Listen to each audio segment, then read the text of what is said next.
Dan ada yang berhasil dan ada yang tidak berhasil. Gerakan-gerakan seperti ini tidak disukai oleh kapitalis besar. Pemodal besar tidak suka. Jadi, dalam pengertian mereka, tidak semua tentunya ya, bahwa dianggap bisa saingan. Dan ada negara-negara tertentu di dunia yang memang tidak suka melihat ada negara baru, negara besar yang mau bangkit. Ini adalah masalah manusia, masalah geopolitik, masalah hegemoni. Bangsa-bangsa sudah ribuan tahun secara alamiah hasrat dorongannya adalah untuk hegemoni, untuk berkuasa, untuk berkuasa secara mutlak. Ini sejarah manusiawi. Karena itu, koperasi sebagai alatnya pihak yang lemah, yang merubah kelemahan menjadi kekuatan, selalu dianggap sarana untuk berdaulat, sarana untuk kemerdekaan yang sejati. Karena saudara-saudara sekalian, saya ingin ingatkan, kemerdekaan bukan hanya lagu kebangsaan merah putih, DPR, MPR, dan sebagainya. Iya, kemerdekaan sejati adalah kemerdekaan ekonomi.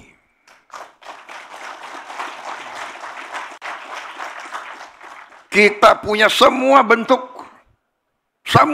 kenegaraan, DPR, MPR, DPD, gubernur, menteri, kita punya semua.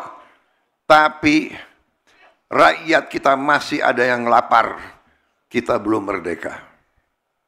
Rakyat kita masih sangat miskin, kita belum merdeka. Negara yang merdeka adalah negara yang bisa memberi makan rakyatnya. Rakyat yang merdeka, bangsa yang merdeka adalah yang bisa menjamin, memberi kehidupan yang layak bagi seluruh rakyatnya. Saudara-saudara sekalian, karena itu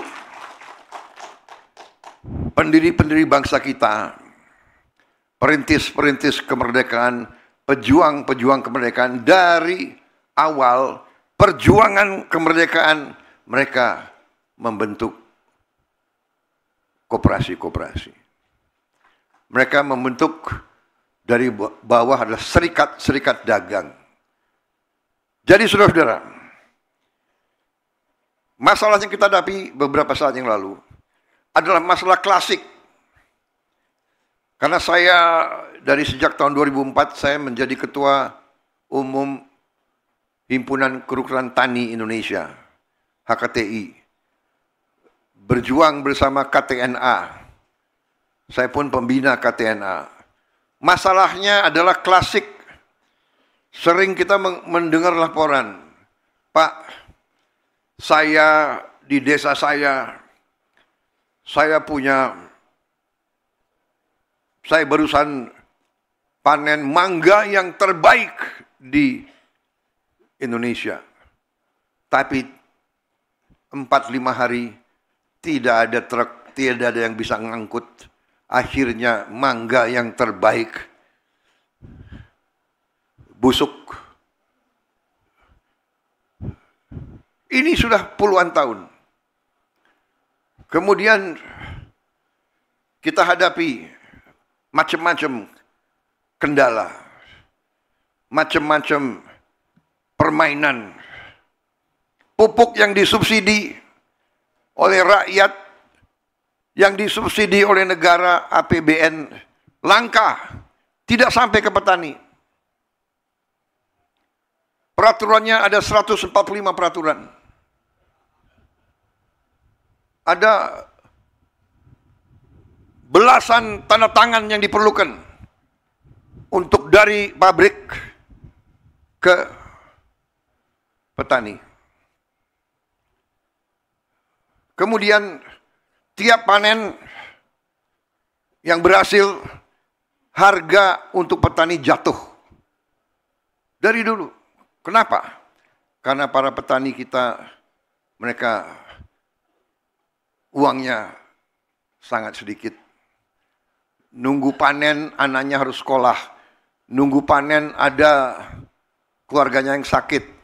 Nunggu panen, dia harus keluarkan biaya ini, biaya itu. Dia pinjam uang. Dia pinjam uang susah. Di desa nggak ada yang minjemin uang. Kecuali rentenir. Yang bayarnya adalah per hari bunganya. Kemudian datang lagi orang-orang. Karena tahu para petani susah uang. Jauh sebelum panen dia sudah beli. Dengan harga yang sudah jatuh. Ini turun-temurun. Menurut saya tidak puluhan tahun, ratusan tahun. Ini harus kita potong. Dan kita potong harus dengan langkah yang besar. Bangsa kita besar. Kita harus berpikir besar. Dan kita harus berani ambil tindakan yang besar. Dengan istilah Pak Bambang Pacul itu adalah harus bonek. Benar Pak Korea? Berani dulu. Berani, benar, akan berhasil. Tapi harus berani dulu. Jadi saudara-saudara, beberapa bulan yang lalu, 2 bulan yang lalu ya? 3 ya? 2,5 bulan yang lalu, saya dapat laporan. Pak, harga dasar gabah ya kering giling sudah bagus. 6.500. Ada yang bandel-bandel ya. Ada yang bandel-bandel tapi kita tertibkan. Kita tertibkan dengan apa? Kita tertibkan dengan Undang-Undang Dasar 1945, khususnya pasal 33. Jadi saudara-saudara, waktu saya dapat laporan, ada penggiling-penggiling padi yang nakal-nakal. Yang aneh, penggilingan padi yang besar yang paling nakal. Oh begitu. Lo mentang-mentang besar, lo kira pemerintah Indonesia nggak punya gigi. Aku buka Undang-Undang Dasar 1945 pasal 33. Cabang-cabang produksi yang penting bagi negara dan yang menguasai hajat hidup orang banyak dikuasai oleh negara. Saya tanya pendapat Mahkamah Agung. Hakim Agung dengan semua ketua mahkamahnya, dengan semua hakim agung saya tanya. Undang-Undang Dasar 1945, apakah ini sumber hukum tertinggi di Indonesia? Ketua Mahkamah Agung dan semua hakim agung membenarkan sumber hukum yang tertinggi. Kemudian saya tanya, pasal 33 dan ayat-ayatnya dan pasal-pasal lain perlu ditafsirkan atau tidak? Atau bahasa Indonesianya jelas? Dikatakan mereka jelas. Jadi saya tanya kepada semua penasihat saya. Saya tanya, apakah beras, apakah penggiling padi adalah cabang produksi yang penting bagi negara dan yang menguasai hajat hidup orang banyak? Apakah beras itu mempengaruhi hajat hidup orang banyak atau tidak? Oh iya, beras. Kalau nggak makan gimana? Jadi menguasai hajat hidup orang banyak. Berarti penggiling padi adalah cabang produksi yang penting bagi negara dan yang menguasai hajat hidup orang banyak. Kalau penggiling padi tidak mau tertib, tidak mau patuh kepada kepentingan negara, ya saya gunakan sumber hukum ini, saya katakan saya akan sita penggiling-penggiling padi itu. Saya akan sita dan akan saya serahkan kepada koperasi untuk dijalankan. Dan saya tidak salah, saya benar karena mereka mencari keuntungan yang luar biasa. Saya dapat laporan satu penggiling padi untung tiap panen 2 triliun per bulan. 2 triliun per bulan. Sudah kita terpikirkan begitu saya keluarkan niat ini, harga langsung naik lagi. Mereka langsung beli 6.500. Oke, berhasil. Dapat laporan lagi, Pak. Harga 6.500 sudah, Pak. Harga dasar. Tapi jualnya permainan lagi. Beras biasa dibungkus, dikasih stempel beras premium, dijual Rp5.000 di atas harga eceran tertinggi. Saudara-saudara, ini kan penipuan. Ini adalah pidana. Saya minta Jaksa Agung sama Kapolri usut dan tindak. Ini pidana. Dan saya dapat laporan kerugian yang dialami oleh ekonomi Indonesia, kerugian oleh bangsa Indonesia, kerugian oleh rakyat Indonesia adalah 100 triliun tiap tahun. Menteri Keuangan, kita setengah mati cari uang. Setengah mati.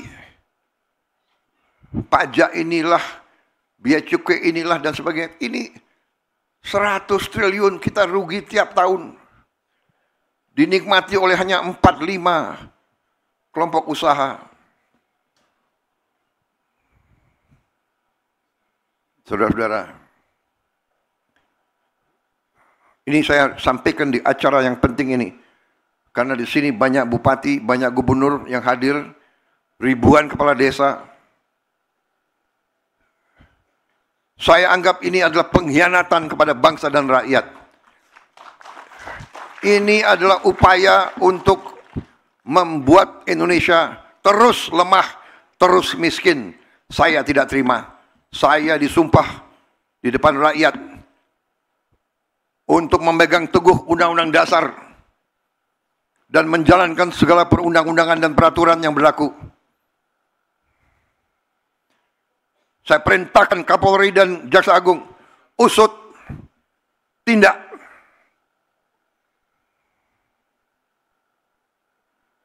Kalau mereka kembalikan 100 triliun itu, oke. Kalau tidak, kita sita itu penggiling-penggiling padi yang brengsek gitu.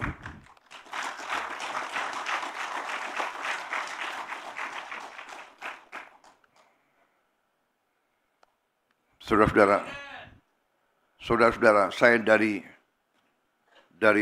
kota Solo ke sini, rakyat di pinggir jalan, anak-anak sekolah,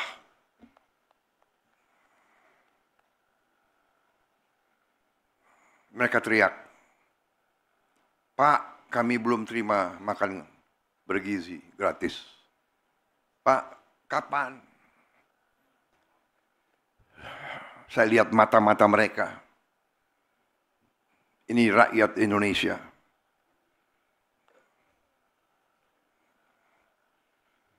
Saya tidak tega. Baru hari ini 6,7 juta yang dapat makan bergizi. Anak-anak teriak. Kita nggak mampu memberi lebih cepat. Karena ada peraturan, ada ketentuan dan sebagainya. Tapi insya Allah akhir tahun ini seluruh anak-anak Indonesia bisa dapat makan bergizi. Tapi yang ingin saya sampaikan adalah pengusaha-pengusaha yang serakah. Kita perlu pengusaha. Saya pengusaha sebelum saya masuk politik. Tapi ini sudah bukan pengusaha yang benar. Ini bukan bisnis. Ini bukan entrepreneurship. Ini adalah keserakahan. Ini adalah serakah. Jadi ini bukan mazhab ekonomi lagi. Ini nggak diajarkan di fakultas-fakultas. Ada yang mengatakan ada mazhab ekonomi liberal, neoliberal, klasik, pasar bebas, sosialis, ekonomi komando, dan sebagainya. Ini bukan, ini tidak, ini lain. Ini saya beri nama serakahnomics. Ini adalah serakahnomics. Ini tidak perlu kita kasih perlakuan yang baik. Saya sudah kasih warning berkali-kali, sekian bulan. Tolonglah patuhi ketentuan, patuhi undang-undang.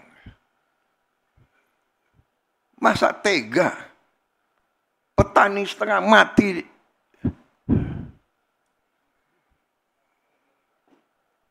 Rakyat kita masih banyak susah. Ada yang mau cari keuntungan di atas penderitaan rakyat. Itu namanya adalah mengisep darahnya rakyat. Itu adalah menurut saya parasit, mengisep darah. Vampir ekonomi. Jadi saudara-saudara, bisa bayangkan nggak? Kalau kita tertibkan ini, kita punya 100 triliun tiap tahun. 5 tahun kita punya 1000 triliun. Ya, Menteri Keuangan, kita perbaiki sekolah. Kita hanya mampu memperbaiki 11.000 sekolah tahun ini. Anggarannya 19 triliun. 19 triliun. Kalau saya punya 100 triliun tiap tahun, berarti kita bisa perbaiki 100.000 sekolah. Kita punya 330.000 sekolah. Dalam 3,5 tahun kita akan perbaiki semua sekolah di seluruh Indonesia. Bayangkan saudara-saudara. Ini yang saya anggap sabotase ekonomi Indonesia. Menikam rakyat dari belakang. Dan ini kita harus hentikan. Jaksa Agung dan Kapolri, saya yakin saudara setia kepada bangsa dan rakyat Indonesia.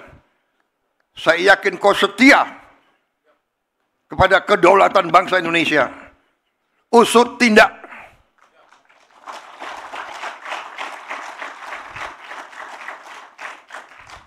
Kita tidak tahu berapa lama kita masih di bumi ini. Bisa sewaktu-waktu kita dipanggil Yang Maha Kuasa. Lebih baik sebelum dipanggil, kita membela kebenaran dan keadilan. Kita bela rakyat kita.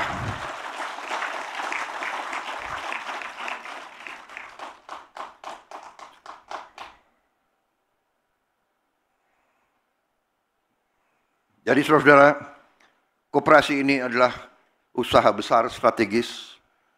Waktu dapat laporan-laporan semacam ini, jalan keluarnya apa? Ada yang sarankan saya, Pak, yang ini satu-satunya jalan adalah koperasi. Koperasi itu kemudian muncullah gagasan ini. Akhirnya saya keputuskan, daripada kita bikin 1 koperasi, 5 koperasi, 100 koperasi, kita berani. Kita akan berapa desa di Indonesia? Dapat laporan, Pak. 80 berapa? Mendagri? Berapa desa, Mendagri? Berapa? 78.000. Dan kelurahan? Totalnya kelurahan dan desa berapa? 83.000. Oke, kita bikin koperasi di semua desa, di semua kelurahan Indonesia. Saya kumpulkan beberapa menteri, langsung kita putuskan, tunjuk Menko Pangan sebagai ketua Satgas, rencanakan. Saya tanya, bisa atau tidak? Bisa, Pak.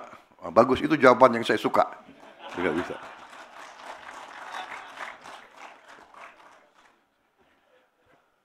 Kalau jawabannya tidak bisa, Pak. Waduh, ini gimana ini? Terpaksa reshuffle ini.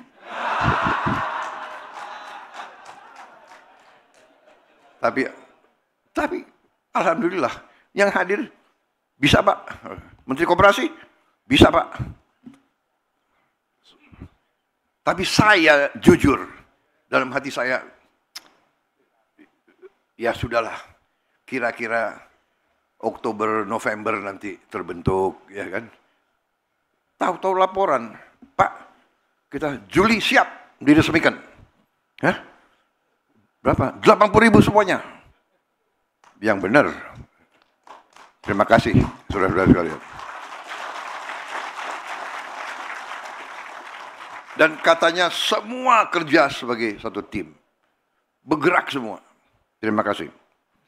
Jadi ternyata kalau kita punya niat yang baik, kehendak yang baik, dorongan yang kuat, motivasi yang kuat, bisa.